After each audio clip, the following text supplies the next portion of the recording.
Федерации бокса, руководителю администрации Федерации бокса России Татьяне Анатольевне Кириенко. Добрый день, участники, тренеры, судьи, организаторы и почетные гости, уважаемые зрители. Я благодарю за состоявшийся прекрасный праздник женского бокса. Не буду много говорить, я хочу всех вас поздравить с этим праздником, с победами, а девчонкам пожелать в дальнейшем побед. Вы наш резерв, вы наша гордость. Удачи всем! Слово предоставляется министру физической культуры и спорта Республики Коми Николаю Михайловичу Бережному. Добрый день всем.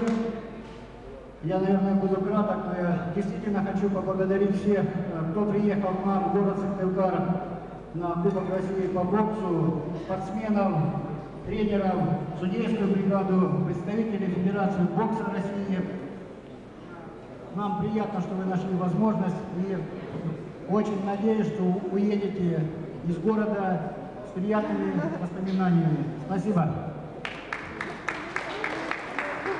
Звучат гимны Российской Федерации и Республики Коми.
Уважаемые победители, уважаемые почетные гости, чтобы этот знаменательный момент остался в памяти надолго, мы предлагаем вам построиться для общей фотографии. Проходите.